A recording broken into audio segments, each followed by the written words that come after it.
So it gives me great pleasure to introduce our colloquium speaker for the day, Professor Barry Sanders. So this is a short bio, which I am obliged to read out because there are again some people in the audience who may not know Barry, but I think Barry has visited RRI at least 4 or 5 times since I have joined, and even before that. So in some sense, he is a very regular visitor to RRI, but still new for some of you. So Barry Sanders is the director of the University of Calgary's Institute for Quantum Science and Technology and the scientific director of Calgary's Quantum City. His Doctor of Philosophy was in 1988 and Doctor of Science 2018 are from Imperial College London, and his research spans quantum science and technology, including quantum sensing, quantum computing, quantum communication, and with notable breakthroughs in practical quantum cryptography, ultimate limits to quantum enhanced measurement, quantum algorithms for simulating quantum evolution, and confined quantum electrodynamics. A lot of quantum in Barry's research. So Barry holds distinguished visiting positions at the University of Science and Technology of China and, of course, at the Raman Research Institute in India, where he is a Vajra faculty and has visited us already, I think, a couple of times on this fellowship. He is a scientist mentor with the Creative Destruction Lab branches at the Universities of Toronto and of Calgary, and an affiliate of the Perimeter Institute for Theoretical Physics in Waterloo. He is former editor-in-chief of New Journal of Physics and is currently chair of the Nano Canada Board of Directors. Barry is a fellow of the Royal Society of Canada, of the United Kingdom Institute of Physics, of the American Physical Society, and of Optica, and he received the City of Calgary International Achievement Award 2022. And so here is where I would say that, in this award, I think RRI has a little role to play. The fact that he has so many international collaborations, I think we add a little data point to that huge list. So it's, of course, always a pleasure to introduce Barry because it's a reading lesson, really, of the achievements. This was anyway shorter than usual. So I would not want to speak any longer, but then I would introduce, I welcome Barry to give his talk. He's going to be around till the 12th of this month. So if anyone wants to, talk to him after this and so on, he's in the visitor office in the LAMP group, second floor. So Barry. Yeah, so thanks, Urvashi. Thanks for having me here. It's a great pleasure to be back after the pandemic shut down travel for a while.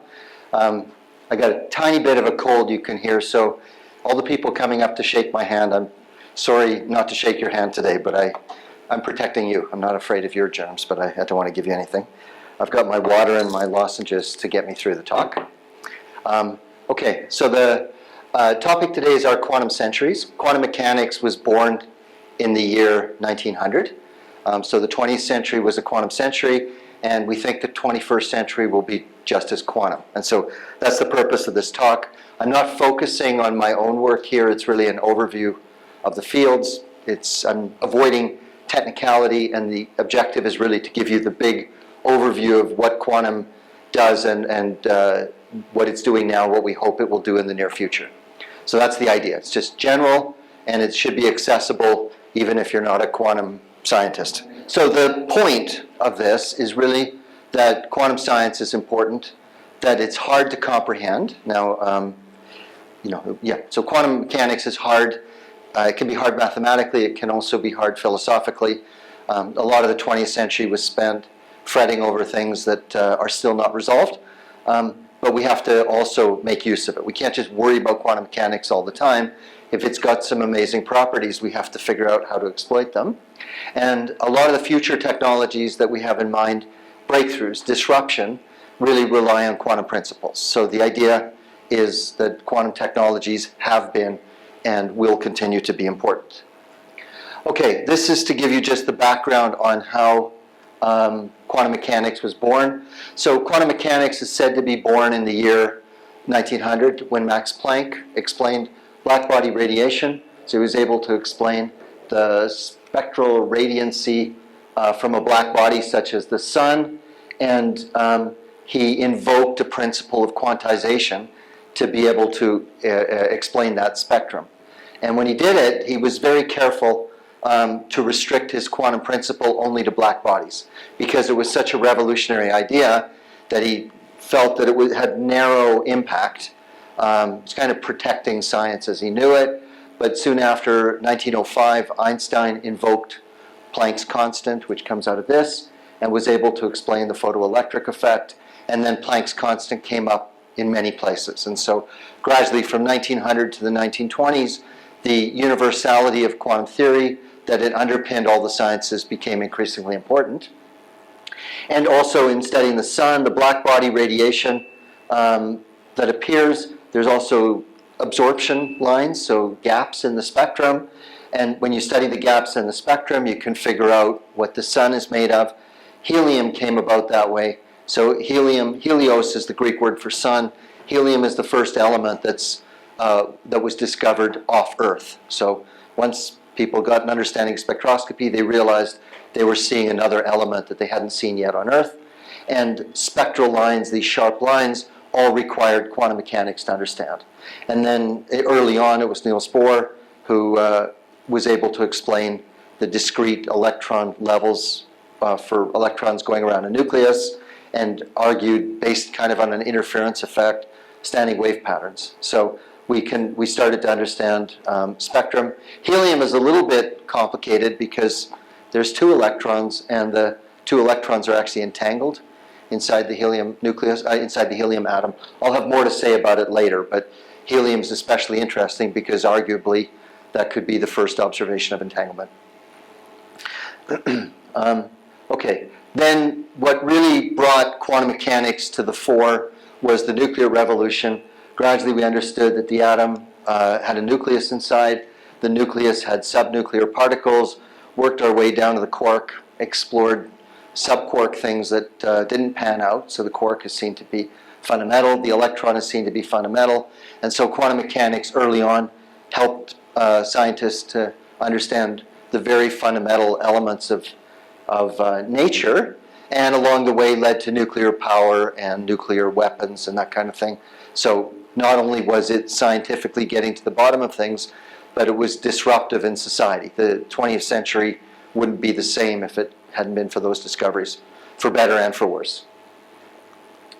Okay, so this I like this diagram. This is done by Hofstadter. So the guy's father was a Nobel Prize winner in physics. Hofstadter has multiple positions, I think in Chicago, and so he's a polymath, linguistics, physics, math, etc. And he tried to capture the essence of quantum mechanics just in this drawing. And so if you look at it, you'll see that it says light is a, and then the word here, depending on how you see it, can say particle and wave. And so Hofstadter tries to capture the essence of quantum mechanics by making the word particle and wave superpose.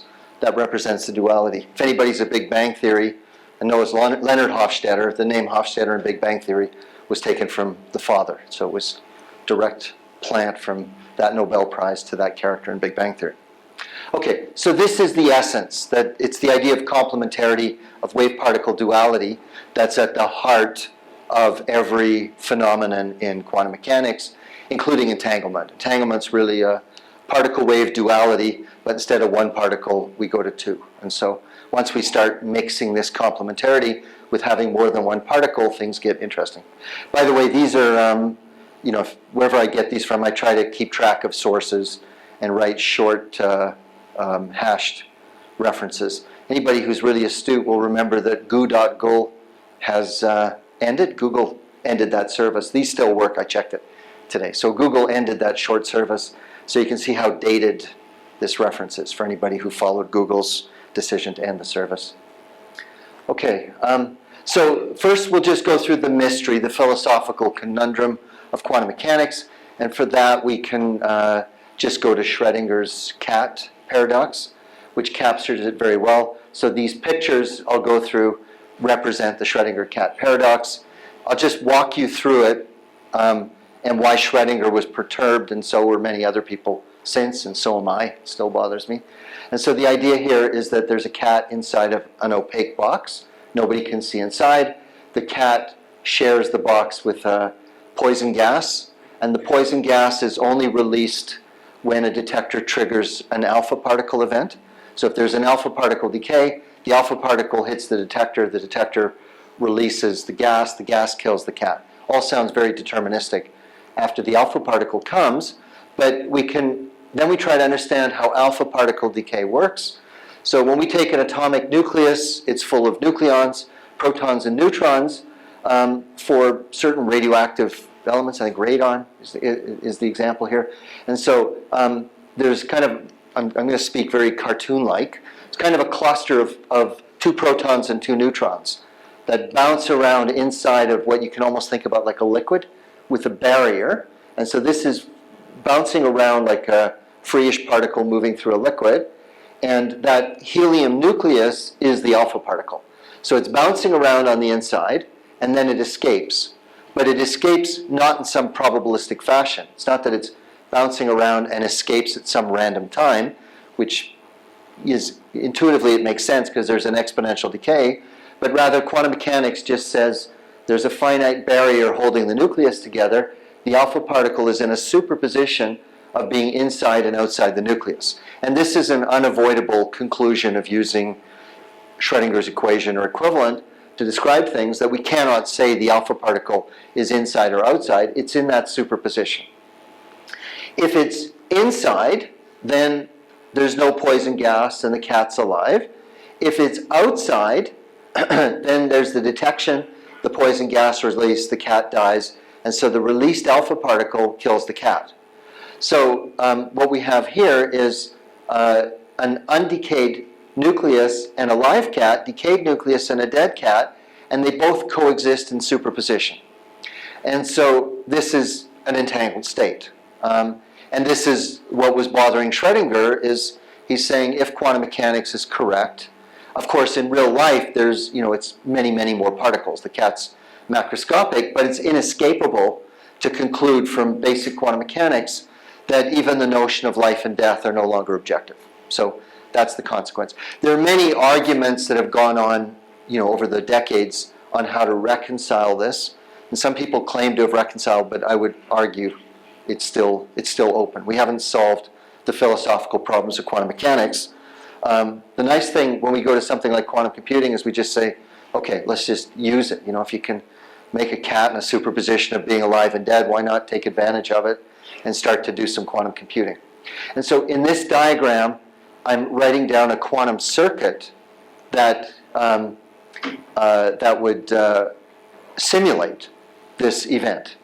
And so here we can now apply a logical assignment. We can say if the alpha particle hasn't decayed, then that's a logical 0. If it's decayed, that's a logical 1. So we're essentially assigning a bit, a binary digit, 0 and 1, to the 2 extreme states of the alpha particle decay.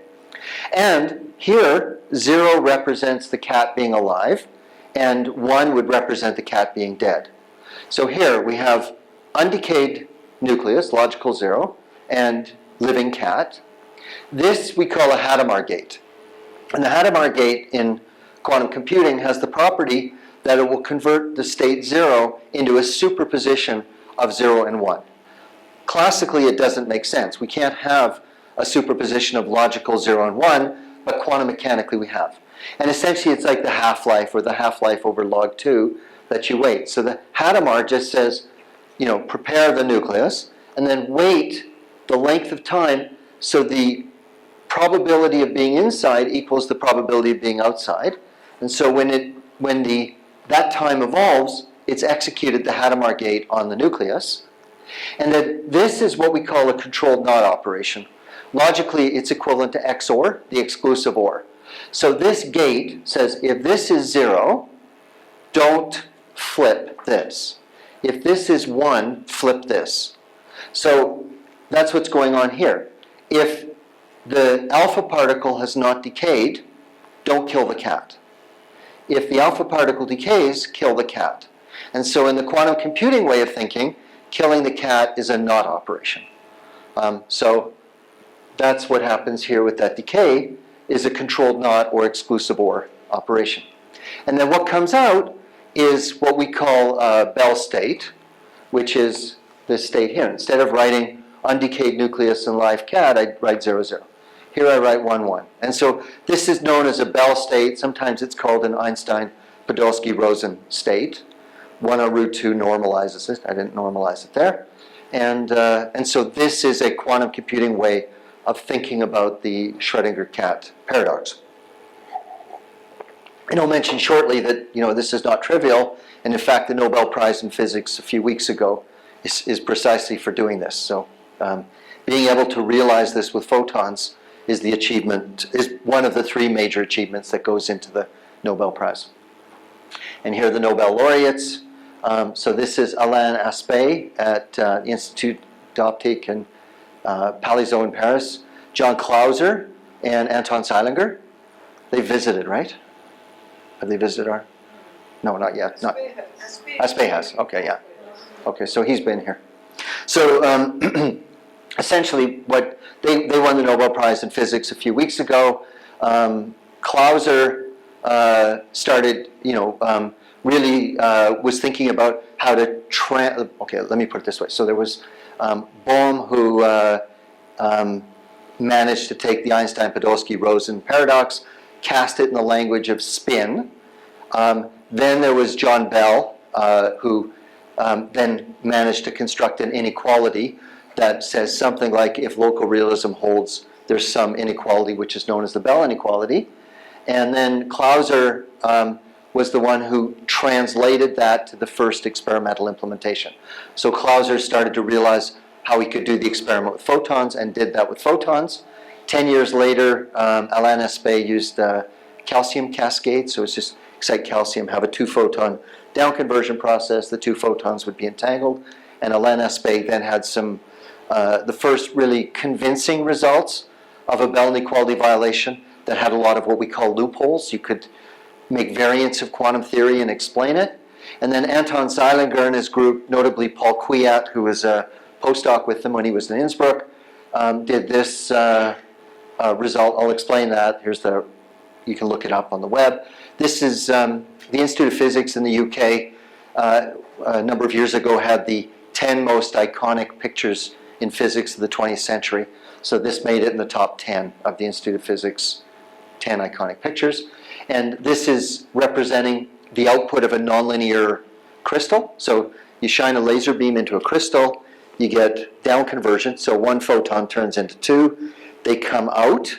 They have to satisfy momentum conservation. So the sum of momenta of the 2 photons in the transverse direction and the energies add up to a certain value. The upshot of it is that you wind up with 2 cones of light coming out. This is looking just edge on. And then at here they're correlated photons, but at the overlapping points, then at these points, then you can say that both photons are, say, horizontally polarized or vertically polarized in superposition. So that's this state. But instead of cats, it's saying we have a photon in the upper and the lower photon, both in one polarization, both in the other in superposition. And that result was extremely important because that became the workhorse. Nowadays in almost every quantum optics lab, parametric down conversion crystals are used. You've got them in your lab. Bashi has them, so they're here at RI. Produce these pair of entangled photons. And then this allowed Zeilinger and others to demonstrate so-called loophole-free violation of Bell inequality. That was back in 2015. There were 3 different experiments that happened in the same year. Zeilinger led one of the 3 groups. And the Bell inequality violation works something like this. There's that source. This left and right would be, one photon would go left, the other one goes right. They hit a beam splitter. Then the beam can go here. Here, basically detect 2 different polarizations. Polarizing beam splitter. So you adjust how the photons are sent based on polarization. Use a counting module. Look for coincidences as a function of relative phases of polarizing beam splitters, and then polarizer rotators, I should say, polarizer rotators, and then by accumulating the counts, get to a statistically significant level that shows that Bell inequality is violated. And so using this kind of source and plugging it in there, and then strictly just looking at counts at these detectors and correlating them, leads to a definitive result. I should point out there's still loopholes, but the loopholes are very contrived now, where you can say something like, what if when the universe is created at the Big Bang, the creator deliberately wants you to believe quantum mechanics when it's wrong, and created the universe in a way that would lead to a violation, even though quantum mechanics is wrong. So you can always come up with really weird loopholes. So it's never going to be loophole free. The thing that we strive for in a Bell inequality violation is just that it becomes too contrived to be able to explain. So giving a Nobel Prize, so the Nobel Prize goes for both entanglement, well actually the Nobel Prize a few weeks ago was for making entanglement, violating a Bell inequality, and pioneering quantum information. And so the Nobel Prize Committee is very conservative and careful. So when they gave the Nobel Prize partly for the Bell inequality violation, it's because that committee had to be convinced that any remaining loopholes would have been totally contrived. Okay, so that kind of gives the idea. So we're able to make entanglement. So this is no longer just a thought experiment. We can do something like that. Okay, another thing that's happened over the years is we scientists have got very good, not just with making use of atoms in the periodic table, but making artificial atoms. So nature gives us atoms, they have particular spectral properties, but sometimes we want the spectral properties in something else. Or, so we might want different spectral properties, or we might want things in 2 dimensions, or 1 dimension, or many other possibilities. And so these pictures, this is showing superconducting quantum circuits. This kind of thing, you just make a superconducting circuit, so the electron, basically the current goes around forever. It's kind of like an atom, isn't it? You have the electron orbiting, except you don't need a nucleus. You just have a supercurrent that goes around. That generates magnetic flux. This thing is small, so the magnetic flux is quantized. And so you create some discrete magnetic flux spectrum of this artificial superconducting atom. There's ways to do it. Here, this would be a defect.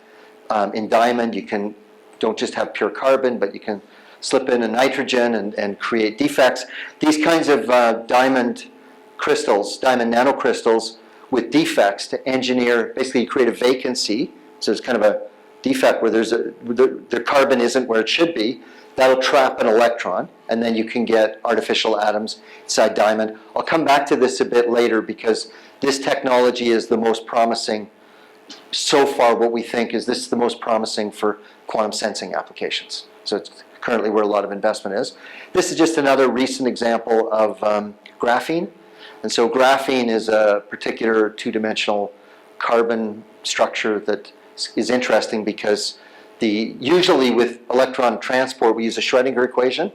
This is described by a Dirac equation. So it's kind of relativistic in the sense that Dirac equations used to describe it. Then by assigning electric fields, you can confine the electron in that crystal, well, confine an electron locally inside a graphene and make an artificial atom. And there's many other capabilities.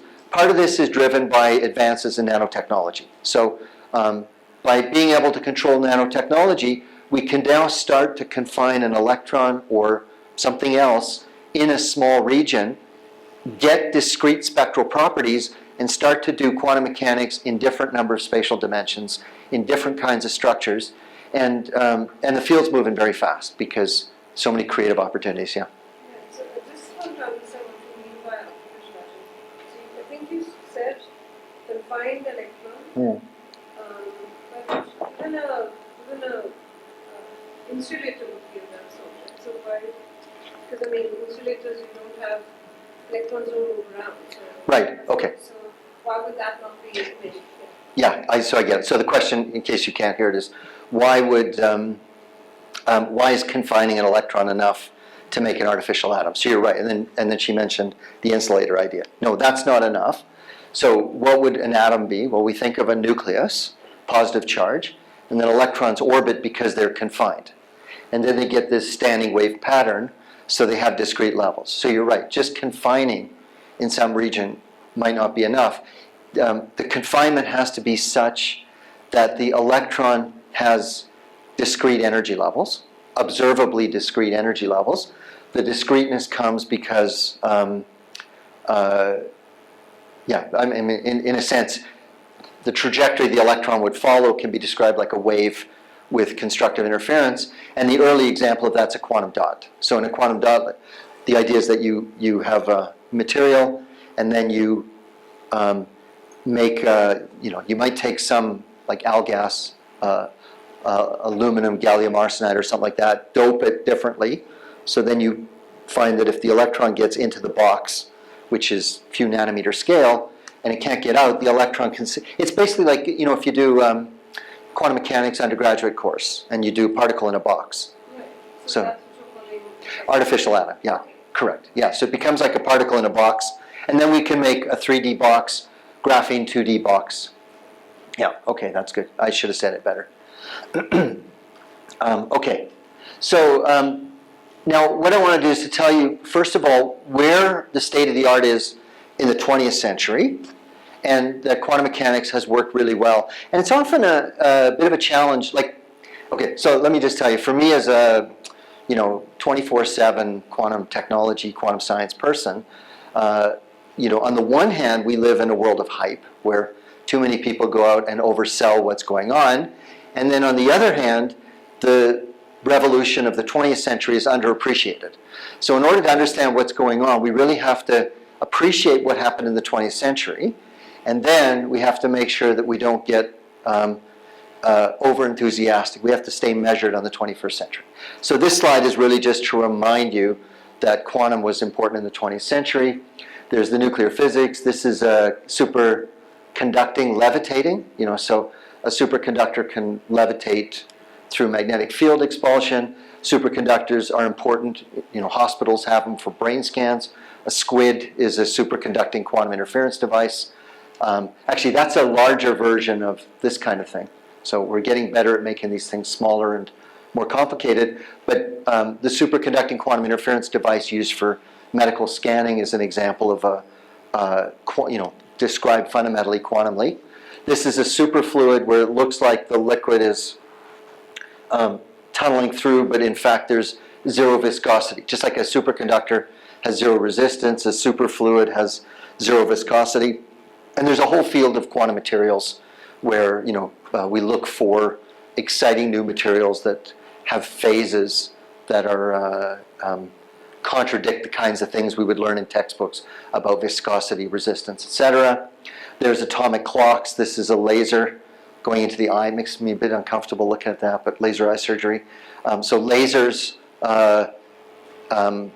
rely on stimulated emission of radiation. So there's a quantum field explanation for it. And of course, transistors that might be the most important of the 20th century inventions. And the transistor relies on quantum tunneling. Just as I described the alpha particle tunneling, there's tunneling going on in here. So those are examples of how quantum phenomena led to technologies that revolutionized the 20th century. And so then the question that comes up is, what can we do in the 21st century? One of the things that happens is there's actually not really entanglement being used in any of these. So there's like more exotic quantum effects like entanglement that come up. And so the natural question to ask is, can we make use of these much more fragile phenomena to be able to exploit quantum technology? And the quantum computer is an example. The quantum computer, I showed you the quantum bit, the cat, the photon polarization, and so on. If we can get more and more things entangled together, maybe we can exploit that for quantum computing. And I say maybe, we do have working quantum computers today. They're just not useful. So it's not a maybe, can we create a technology? It's maybe, can we scale up such technology to be useful? We know we can build them. We just don't know if we can build them at scale so they compete with technologies that don't make use of those quantum effects. So this is what we think, where we think the future lies. And it's very hard to predict the future without hindsight. So take it with a grain of salt. But this is where the investment goes on. So I'm breaking it down into 3 columns to represent 3 different areas of research and development. The first one is often called quantum sensing for short, but it's about quantum sensing, imaging, measurement. All 3 roll together in that column. There's quantum communication, and quantum communication includes but is not restricted to quantum cryptography. And the third one is quantum computing. And I'll go into this. This is an overview, and then I have a few slides to explain what is going on. So the first one, briefly, the idea of quantum measurement is to be able to measure something that's beyond, that surpasses what's thought about as the quantum noise limit. The quantum noise limit works as follows. So you know the Heisenberg uncertainty principle. And so if you think of the Heisenberg uncertainty principle, delta x, delta p greater than or equal to h bar on 2. H bar is the reduced Planck's constant. It just says something like the uncertainty in position times the uncertainty in momentum is greater than some amount. The quantum limit to measurement comes about because if you don't take care, then the way I think about it is delta x equals delta p in appropriate units. So there's noise, there's a limit to how much we can measure things, simply because if we take into account how things are prepared classically and apply what's known as a vacuum noise kind of argument or a shot noise argument, there's a limit to how much we can measure.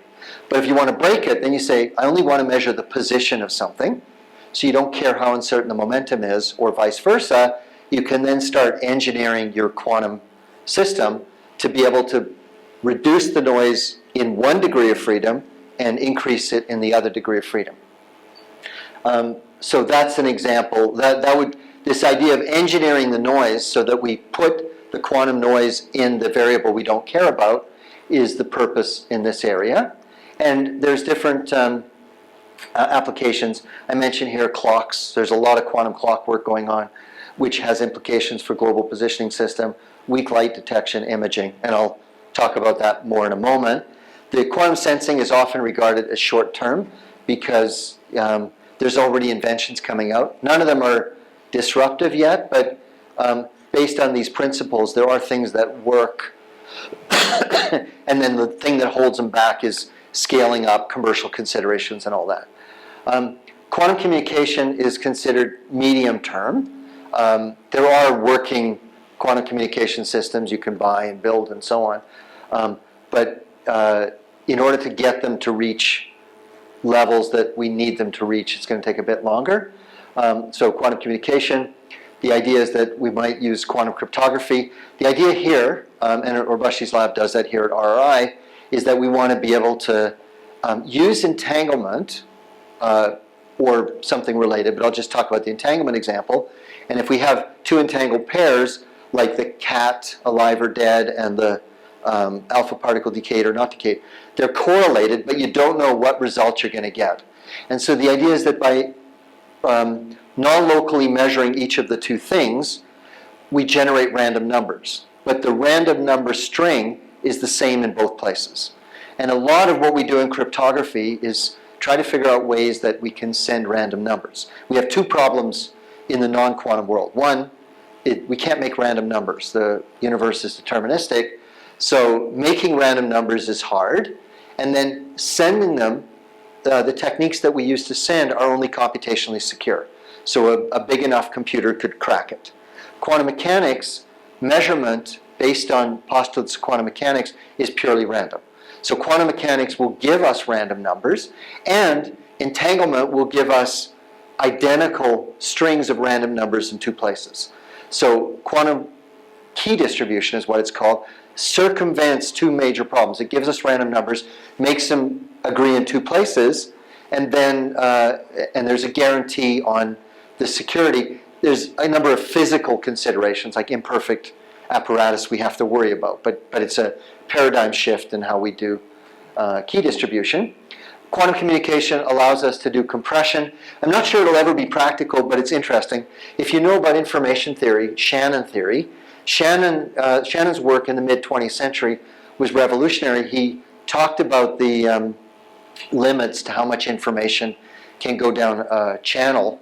And so we care, if you make an optical fiber or whatever you do, free space, you always want to know what's the maximum amount of information you can put through it. Fundamentally, that theory is Shannon.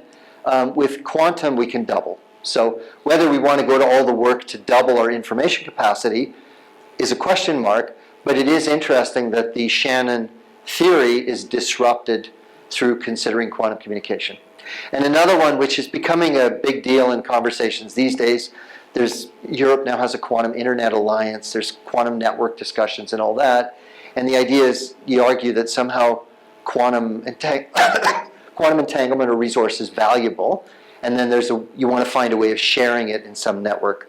The example that comes up often is clocks. You know, if we have a clock network, satellites around the world that had clocks, and we could entangle them together, we might share it. A lot of drawbacks with that I can talk about if anybody wants the skeptical side, but that's the idea, is that we want to be able to share quantum resources. Exactly where the killer application is still open. And then the one that these days I spend most of my time on is quantum computing. And this one, this highlights the different areas. So quantum computing, roughly, you can break down all the applications to 3 types of problems. The first is a search. Love Grover back in the 90s wrote a paper which talked about searching an unstructured database. Mathematically, technically, it's known as a function inversion problem. Roughly speaking, it's about, the idea is that if you had a search of an unstructured database and it took a certain amount of time on a computer, you can get a quadratic reduction in that time to be able to do a search. This comes up a lot, so there's an area known as quantum machine learning, and the most compelling quantum machine learning applications at the heart use this Grover search idea. The one that certainly I find the most exciting, although it's still not reachable with current quantum computing, is really about period finding. And period finding, technically this is known as the hidden abelian subgroup problem. And so the idea of quantum computers is they're really good at a couple of things. They're really good at parallelizing. So as I told you, we can make a superposition of 0 and 1.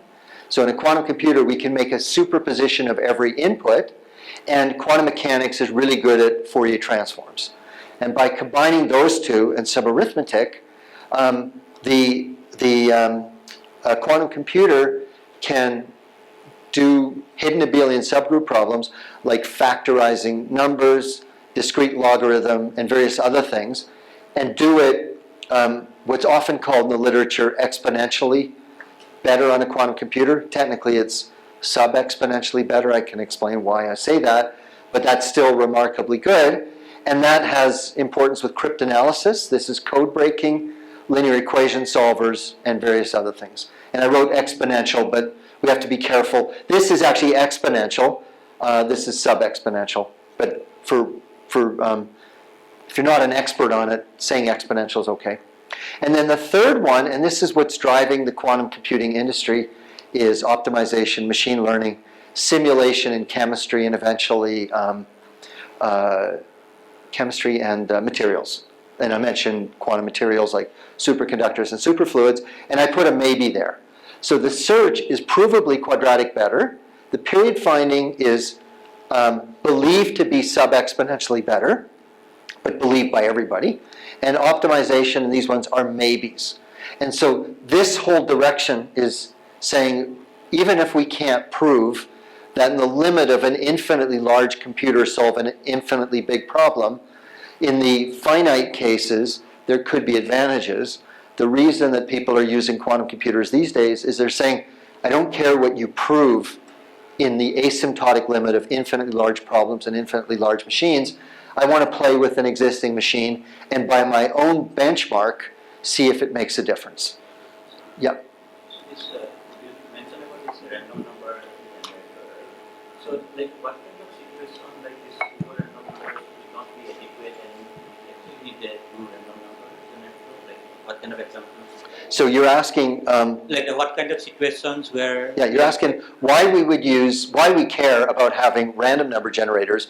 Why would a pseudo-random number generator not be good enough? Okay, so or even a random number reading from a hardware of a computer. Yeah, or using electronic noise or something like that. So, so there's two things that happen. One is that pseudo-random number generators use a seed. And so, I'll tell you where the commercial demand comes in. There's gambling websites. And the gambling websites use random number generators, or pseudo-random number generators, and they always worry about the seed being found out. Another example in the USA, I think there was some, maybe it was one of these exposés with the NSA, they engineer it to be able to control the seed. So if you really care about the ultimates of security, you always worry about the seed in a pseudo-random number generator. And then we do quantum cryptography. We don't like to use a pseudo-random number generator in that case, although often we do. So that's one. And I'll just jump ahead and then I'll come back. Did I? Yeah, there. This, I won't go into detail, but this is kind of complexity classes. This is saying these are computational problems that require polynomial time and space on a computer. This is bounded error quantum polynomial time.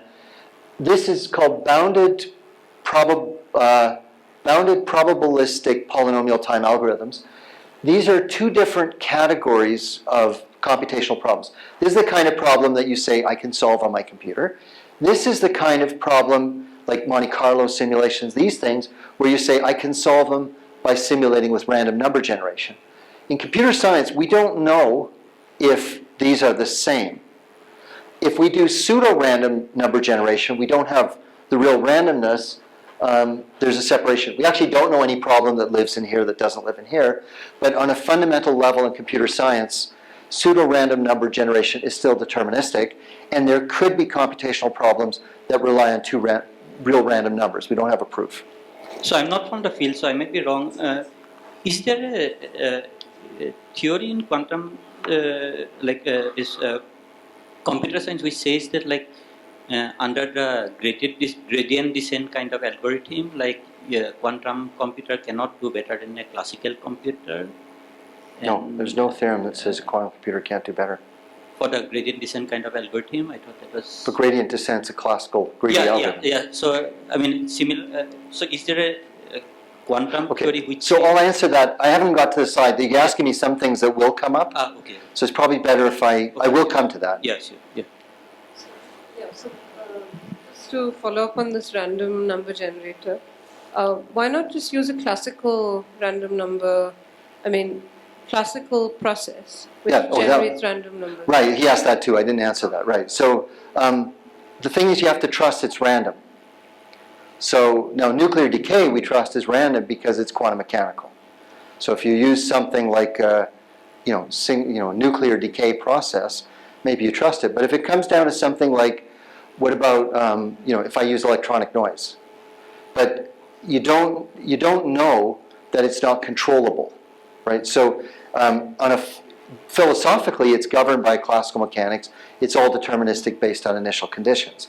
The closest that people get to these kinds of security considerations, there's a community of people who are chaos researchers, So the chaos researchers will often say something like, if I use a chaotic process, then it's random.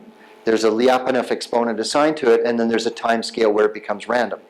But the cryptographers never bought the argument. So I haven't seen implementations that pass standards bodies that's done that way. So, and then it would become a computational limitation because, basically you would have to say that the adversary is somehow physically or computationally bounded not to be able to monitor chaos better than you do. Whereas in quantum mechanics, we say it's fundamentally random.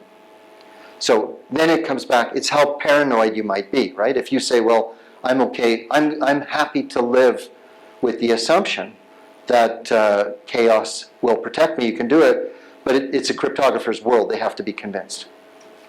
So that's why we don't do it. So we don't use it, but to a physicist, it's reasonable to exploit chaos in that way. Okay, I'll jump forward because I want to get back to your question. Okay, so the sensing, I just wanted to give you an idea of where the application areas are.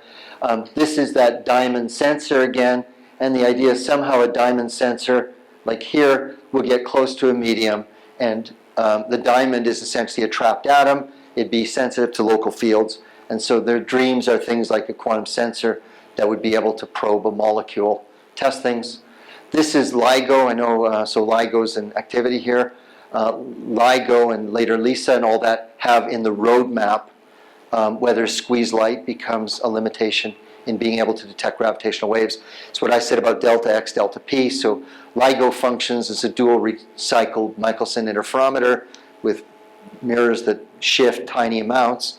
And the fluctuations in the beams of light that hit them matter. And so being able to quiet the light or squeeze it or something is envisaged as a way of surpassing certain measurement limitations for gravitational wave detection. So it's been written in the roadmap. This is an example of one of the efforts towards a super radiant clock. Super radiance was put forward by Dickey back in 1953, kind of pre-laser for collective effects. And so it's an example of using what's known as super radiance to get improved clocks. There's various other examples. And one that undergoes a lot of study these days is quantum imaging. And the idea is this is a stealth aircraft, and to be able to pick it up at the single photon level. The way I think about it, if you watch like an American Hollywood movie, and there's some, if you've seen the Maverick, what was that? Top Gun Maverick, yeah. They're flying along, and there's always somebody that locks onto the aircraft. And so if you want to be able to get down to the level where you lock onto an aircraft and the pilot doesn't know, you have to get down to the low light level. And so the idea is to be able to work down at a single photon level and be able to detect things. And so there's a whole area of quantum imaging related to quantum limited measurement. And then where this becomes less warlike is being able to detect biological samples without destroying them. This is the quantum communication we talked about.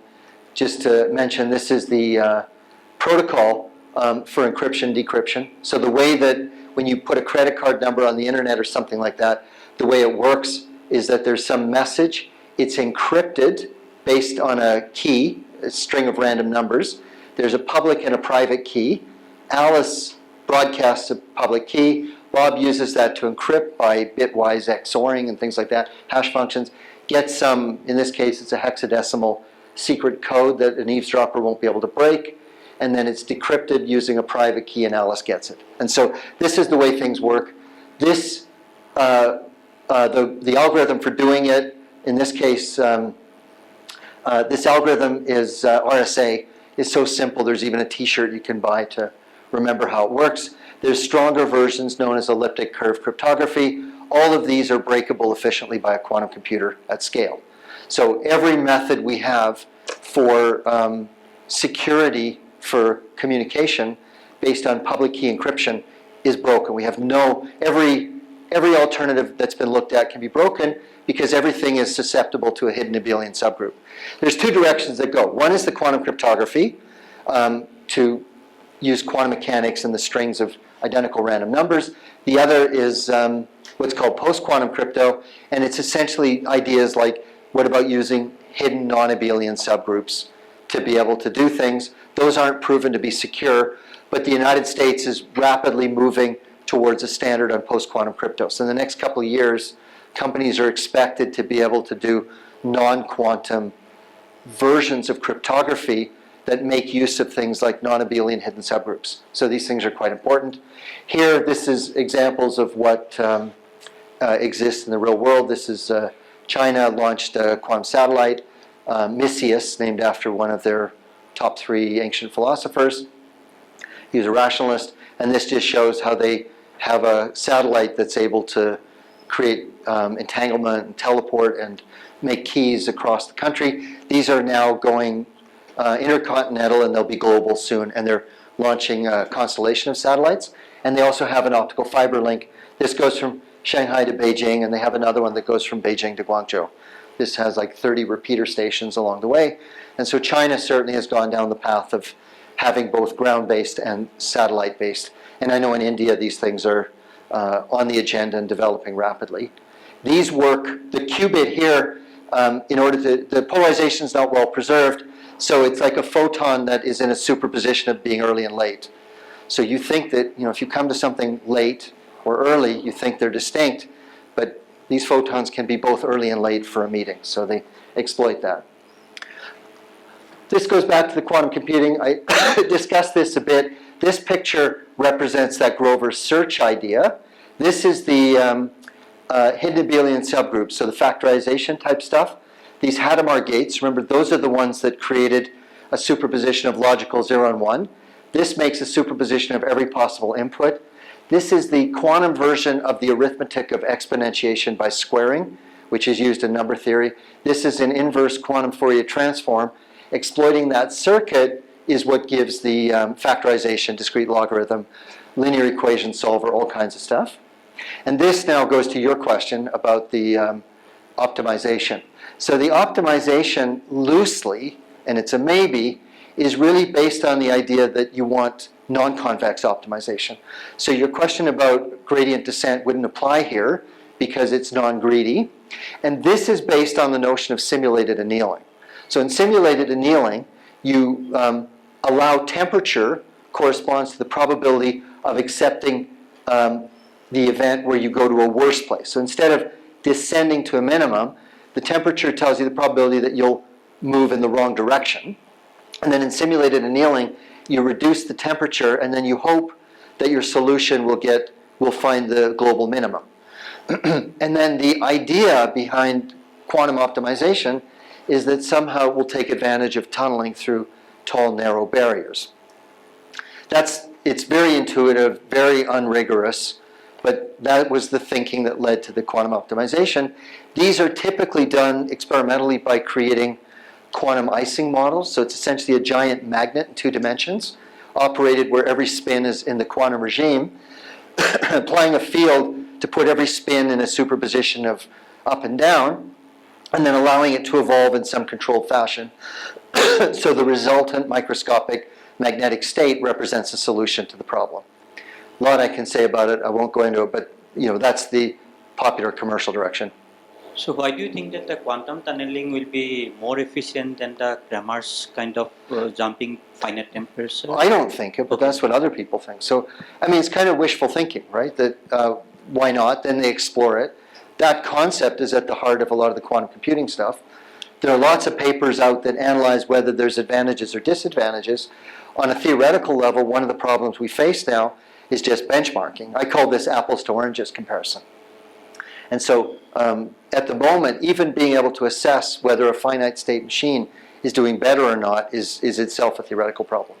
But I don't know it, but I don't stand in the way of people testing.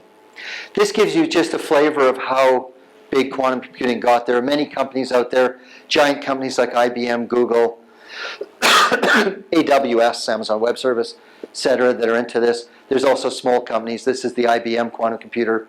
Rigetti is a company in California, and I memorized them and then I just forgot which is which, but Xanadu is based in Toronto.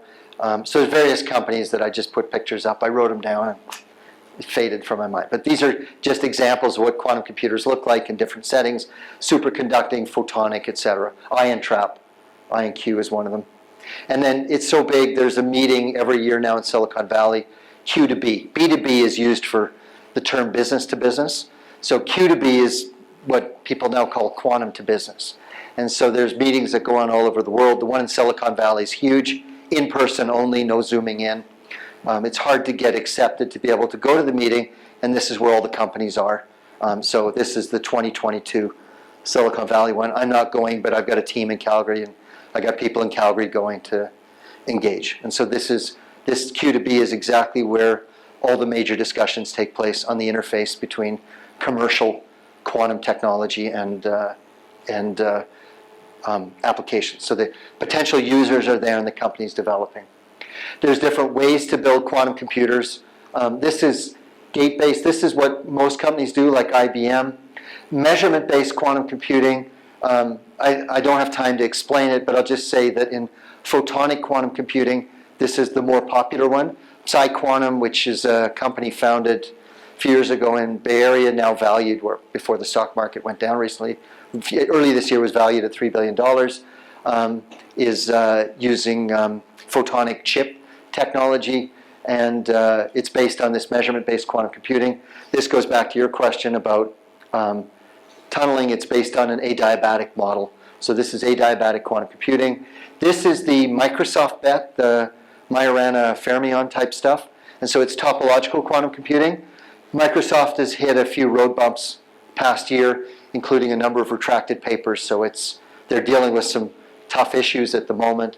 But the idea here is to make use of topological quantum computing, which is very different from, I told you about the qubits with cats and all that. In this case, it's like braiding operations. So you have braiding that goes on, and you do all your quantum computing using the braid group. This is the final slide, and then I'll be happy for questions. So this slide has just captured some of the key message I want to give you. First of all, so with quantum technology, there's different applications like quantum sensing. Where the global investment's taking place is really on the digital disruption, both the cybersecurity angle and the computing angle. We don't know if quantum computers are going to pay off. We don't know they won't. So it's a high risk, potentially high gain investment at the moment. So the digital disruption potential is there. I tend to be a skeptic, so I always say I don't see a good reason it's going to work, but my skepticism doesn't stop anybody. It's something, and it shouldn't, just because I'm skeptical, shouldn't hold back everybody. We should throw the money at something to really see what's going to happen, and so we do, and that's the digital disruption. There's also the geopolitics. So I mentioned China's effort, the US effort. There's European, here in India, there's a growing awareness and need of doing quantum technology development. And what goes on is really, there's a global chess game. It's saying that quantum technology is potentially disruptive to the 21st century, just as it was for the 20th century. Can any major player afford to be left behind is the question. Well, yes, a major player can be left behind if it's not going to work, but nobody knows it's not going to work. And so a lot of the impetus reminds me of the days of Sputnik. When Russia launched Sputnik's satellite in the 1950s, the Americans suddenly grew their education program. The space race happened. The US election in 1960 between Kennedy and Nixon, some of that was really talking about that space race. And so we're kind of in a new space race going on where quantum technology could be important. And in a world now where countries aren't getting along very well, the cooperative feeling is fading, and each country wants to race towards the same set of solutions. And ultimately, we're in this region. So I know I keep quoting him. I'm not American, I'm Canadian, but I keep quoting what the Americans did. Donald Rumsfeld, 20 years ago, was talking about the known unknowns, and the unknown unknowns, and talking about, I think it was the war in Afghanistan. And so it's interesting to go through it. So we know some things about quantum technology. We know things we don't know, like we need to understand noise better, the environmental effects. We have to get our control right. We have to be able to closed loop control, measurement devices. We have to get things colder. We have to remove defects from quantum materials.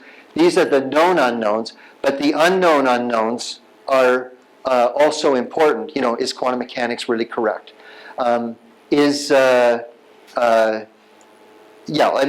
what are the limitations of quantum mechanics? What are the potentials for other areas of science to be able to do things in disruptive fashion? So there's most of the things we don't know what's going on. So we kind of plow ahead, but because of the unknown unknowns, we're unable to predict exactly where it's going. But it's certainly an exciting journey, and at least at the present time, I believe it's a good thing to do. Thank you.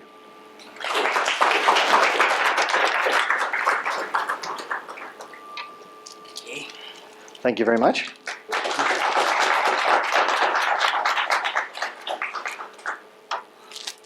You kept talking about this abelian subgroup of something. You didn't tell us what it was. Can you just, I know it might take you a little time to explain, but is there something that, where does this come from? Where is the group? What's going on? Okay, so I can explain. Just keeping it kind of not too mathematical, it's looking for a periodicity in something. So let me give you an example. I don't know, nowadays people don't read newspapers, everything's on the internet, but I remember in the old days there was always the puzzle page in a newspaper, and one of them would be a cryptogram, right? So you have a string of letters, and you have to decrypt the message. And then how do you decrypt the message? We always knew it was some permutation of the letters of the alphabet.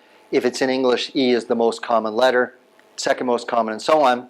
So when I used to play that when I was a kid, I would just, work out the letters, periodicities, and so on. And so effectively, all the cryptographic schemes are really down to breaking periods. There can be more complicated encodings, but you get a long enough string, you look at the periodicities, and then you figure out what you expect out of the English language. So on some higher level, this is how you break things, is you look for periodicities. Yeah, the abelian subgroup is really about periodic things. And then the non-abelian subgroup, I don't know, in a way the way that we explore non-abelian subgroups is we can start imagining, instead of, I don't really have very clear ways to explain it, but we kind of go to two-dimensional lattices and look for, some kind of generalized periodicity. I don't really have a good way to explain it, but I'll take you back to this. Remember that quantum Fourier transform inverse.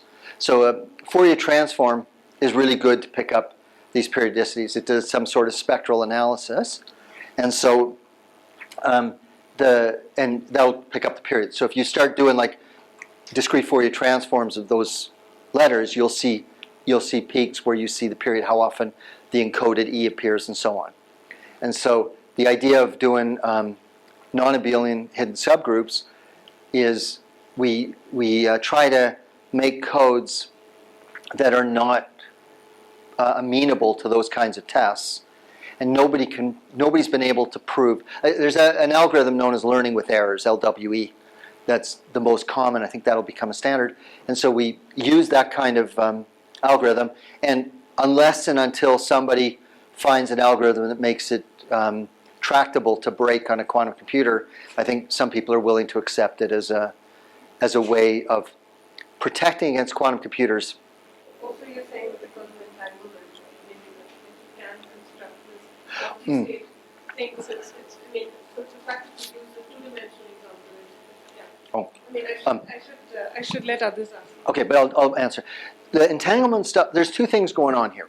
One is the push for post-quantum crypto and non-abelian hidden subgroups is the code is still breakable by a computer, but we expect it to be exponentially difficult. So it's called computationally secure. The idea of quantum key distribution with entanglement or something related is we're protected by inherent randomness. It's not breakable by a computer ever. So if it's hard for a computer, we call it computationally secure. If it's impossible for a computer, we call it information theoretically secure. So there's two different directions. The standard that seems to be gaining speed worldwide is to say quantum cryptography is still hard. We can't wait.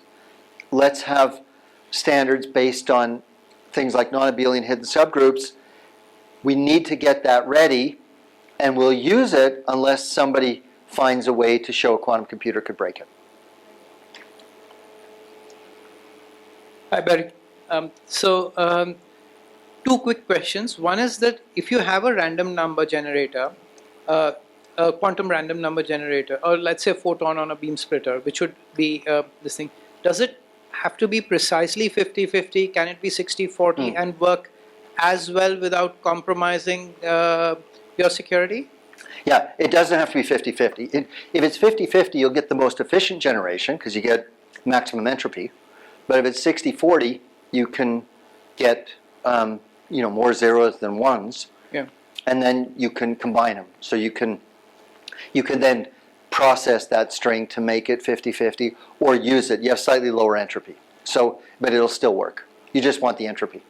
Yeah. So that's one question answered. The other question is, if you have a quantum computer which is entangling a whole bunch of whatever is the active medium, qubits have been entangled, and you are doing all sorts of operation. Is this a serious question is what I'm going to ask you, that the act of measuring or taking information out of this will result in a Schrodinger cat kind of a collapse of the entire quantum calculation, that you proceed with the quantum information processor. I don't understand the question. So if you think of this entire quantum computer, which is processing something, as a macroscopic object like a Schrodinger cat, Oh, I see. then retrieving some information from it, can it cause the dead or alive projection of the entire state of the quantum computer without giving you the answer that you have been seeking? Yeah, okay, I think I understand. So when I said that a quantum computer can factorize, it's not strictly correct. There's a kind of a collapse that goes on. So think of a quantum computer as follows, that you feed in string of zeros and ones. You feed in a string of zeros, superposition of all possibilities, just like the half-life led to a superposition of the nucleus, decayed and undecayed. It goes through. In the end, you just measure zeros and ones. What comes out of the quantum computer is a giant entangled state. And then you measure the zeros and ones. You do it again, you get a different answer. So you'll get, every time you run it, you could get a different answer.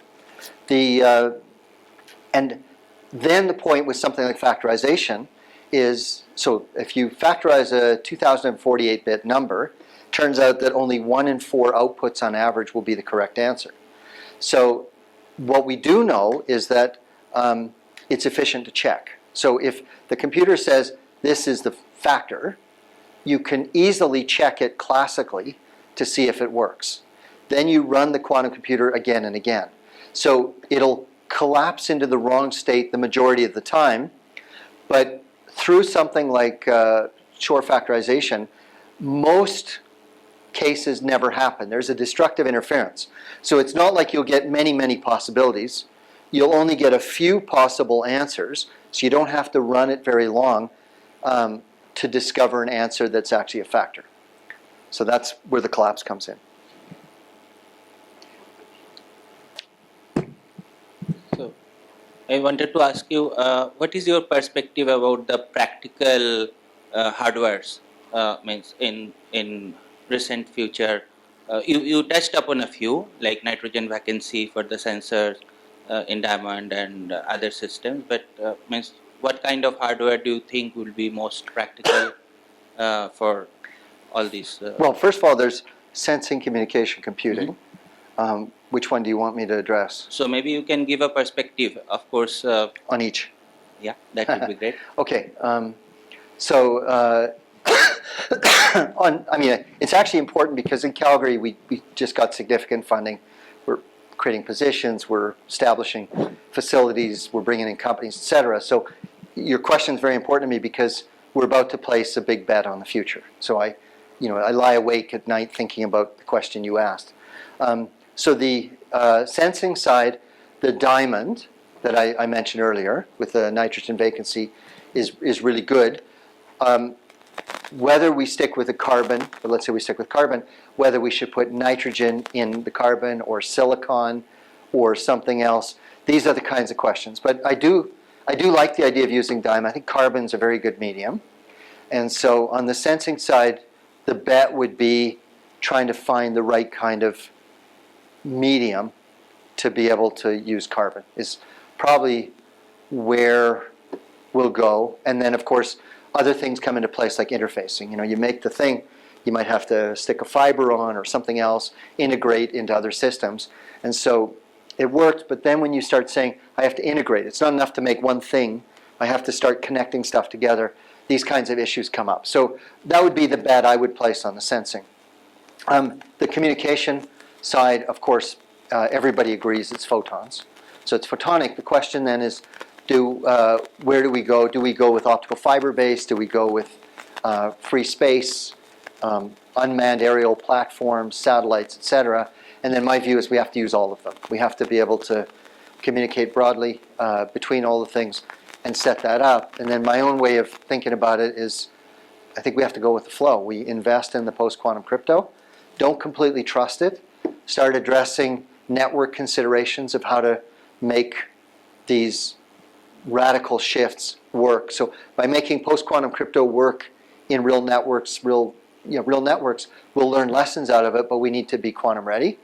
And then with quantum computing, it's kind of tough. So the superconducting quantum computing of various forms. There's There's things called flux qubits and transmons, different kinds of things. Each one has advantages and disadvantages. The latest one people love are bosonic qubits in 3D cavities. Superconducting is really good, but there are limitations to how far superconducting is going. My own feeling is there's enough stuff going on that in our area we're less worried about how to invest in that, more about how to scale up. So I do think about superconducting is hitting limits to performance at the hundreds qubit level. I like to think about how to hit the 1,000 qubit level. I've written some papers myself on memory in such devices. We need to maybe think about how chips couple, but it's good. Probably there's the photonic version.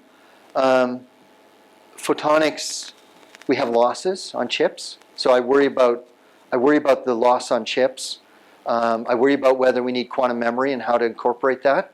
So I haven't made up my mind if I think photonic chip will beat optical fiber-based, pluses and minuses, so I'm still thinking that through.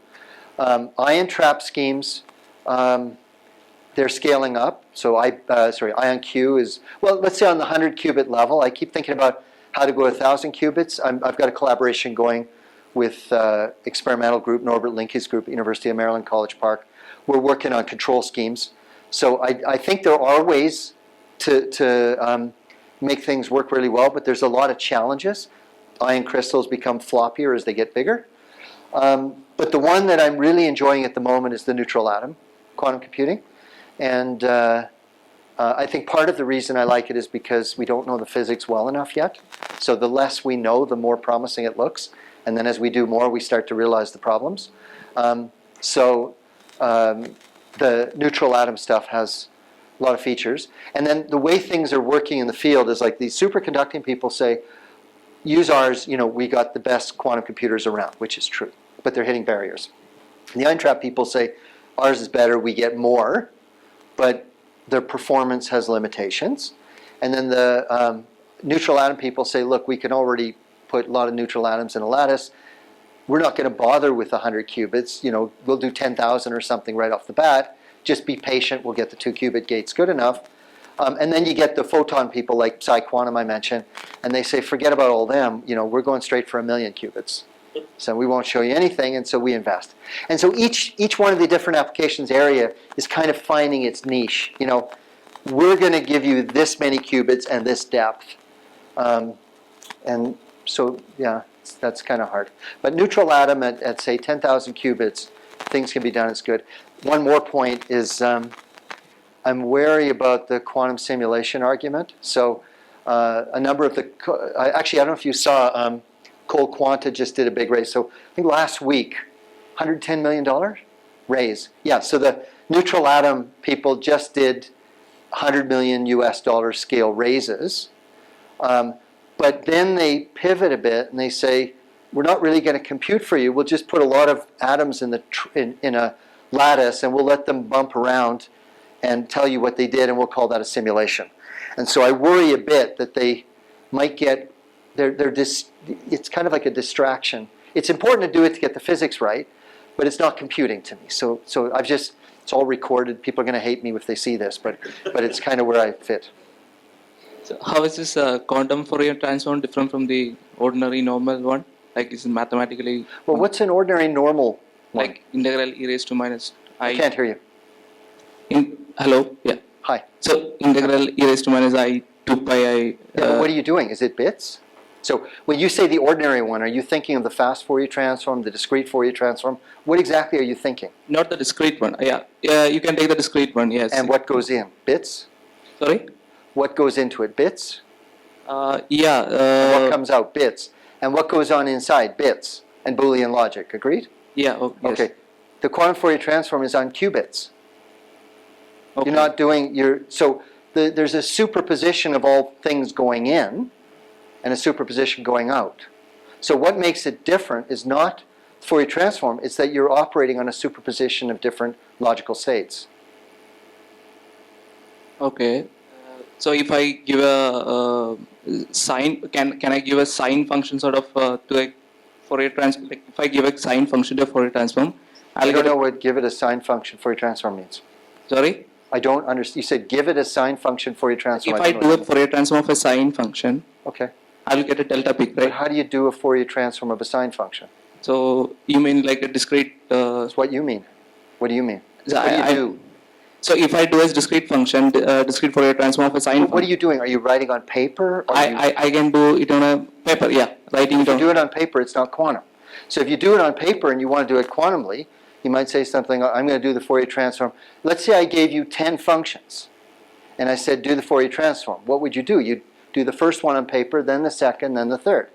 If you do it quantumly, you would just write a superposition of everything I gave you and do it in one shot. Do you understand? Okay.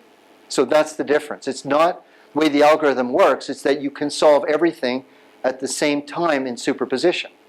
Of course, when you look for the answer, you'll get randomly, that was Sadek's question, you don't know which one you'll get the answer for. It's all going on in superposition, and then when you measure, you collapse to one. You see, so you're trying to think, is the algorithm different? But it's not the algorithm is different, it's what's the input and output. It's quantum input and quantum output. Does that help? One more question. You can ask further afterwards. Two more and then we formally finish and then we can. I can go all night. Nobody has to leave. So,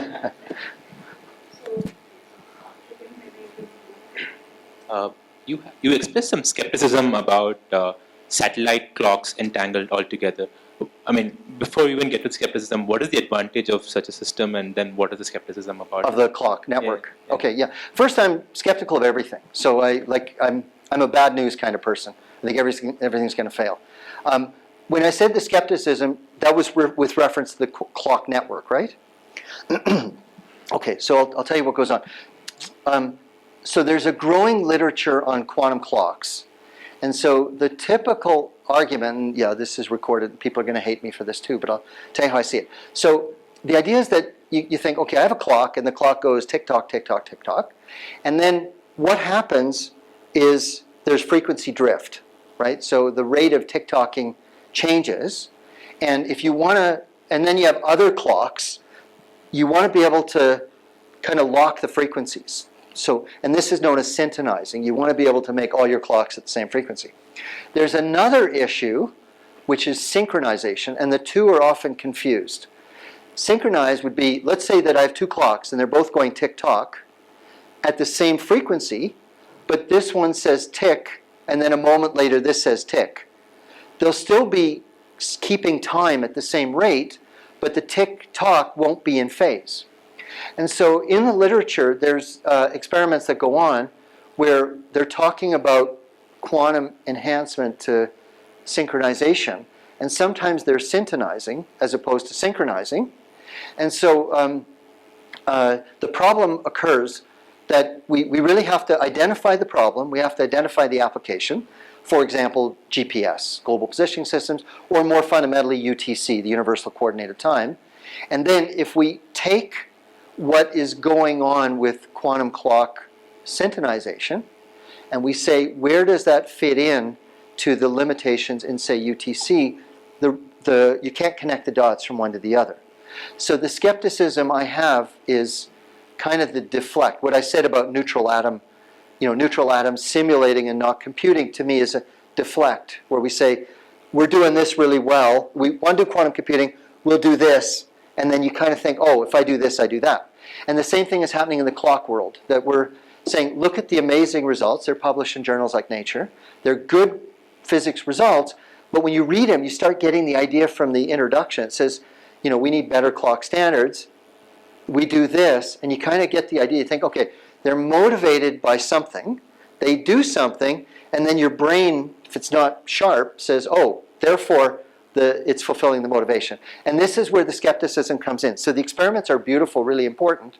They're not necessarily addressing the questions that have to be resolved. And then as you heard in the introduction, I do things like I mentor startups. I'm working with a lot of companies.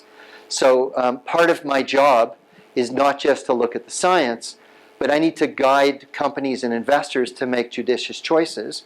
So one of the things I have to do is to say, what's the application area? What's the company trying to do? And I have to be able to discern the mismatches. That's what's making me skeptical about those things.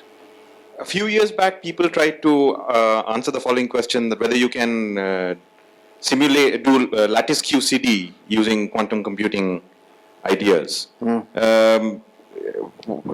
you be able to comment on that? Yeah, sure. And I had, I mean, you think like Peter Zoller would be an example, right? And Peter Zoller was just visiting me in Calgary a few weeks ago, so he and I had a lot of discussions about it. Well, I mean, first of all, would you say you can simulate lattice QCD on a classical computer? Up to a point, you can't calculate the mass of a proton on a classical computer, so Right. certain things you can. Yeah, you can simulate up to a point, but and classical computers can be embedded in quantum computers. So anything you can do on a classical computer, you can do on a quantum computer. So some simulation's possible. The way they do it, they're not necessarily doing computing, but they kind of have the model, right? It's kind of analog, right? So you have the model of lattice QCD, then you have a mapping. Like, for fermions, we would use a Jordan-Schwinger transformation. You find the appropriate transformation on the qubits, and then you set up the physics of some many-body system to be able to behave in that fashion, let it evolve, and read it. That's the kind of thing they do.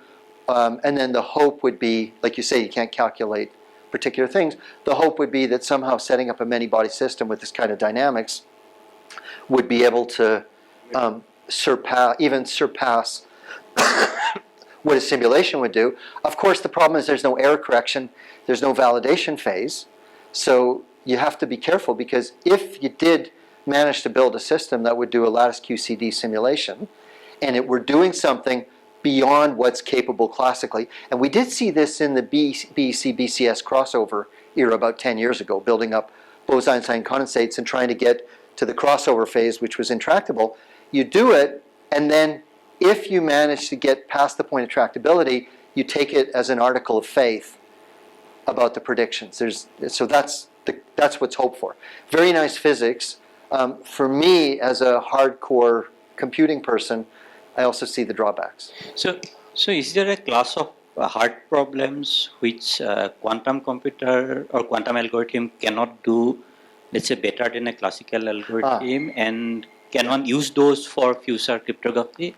Yeah, so you mean, are there problems too hard for a quantum computer? Right? That's what you're asking? Yes? Yeah. Okay. So I had this complexity thing that I'd borrowed without permission from Scott Aronson. And so I mentioned complexity classes, problems that are efficiently solvable on a classical computer, problems that are efficiently solved probabilistically with bounded error on a classical computer, problems that are efficiently solved, these are decision problems, efficiently solved on a quantum computer, NP, non-deterministic polynomial time, that are efficiently checkable but not solvable. And up here is PP, which is probabilistic polynomial time, in p-space. So anything above this is considered hard for a quantum computer. I mentioned the post-quantum crypto. So the post-quantum crypto, what you want is a problem, something that's easily checked, but too hard for this. So first of all, knowing that there are problems that are hard for quantum computers, but easy to check, is vital if we're going to find a non-quantum solution to the threat of quantum computers. This is very interesting. P-space is the problems that are polynomial space exponential time. If you solve a quantum problem like Heisenberg matrices, so if you use matrix mechanics, you see very quickly that your matrices grow exponentially in the size of the problem. So it's quantum mechanics itself, solving generically. If you use Heisenberg methods, would be Heisenberg matrix methods or Schrödinger methods, it's polynomial space. So generically, quantum problems are too hard to solve on a quantum computer. Very interesting, and Aronson made this comment. So Aronson argues in his book that if Feynman had lived long enough, he would have been the first person to win both the Nobel Prize and a Turing medal. And Aronson argues that Feynman's path integral method reduced the complexity of quantum mechanics from p-space to pp through the Feynman paths. And so quantum mechanics arguably lives there, and so problems can live as high as that. So the answer to your question, are there problems that are too hard? Yes, generically decision problems in quantum mechanics live in pp, PP is good enough according to modern ways of thinking about Feynman path integrals, and it's vital to know what it is and what it isn't.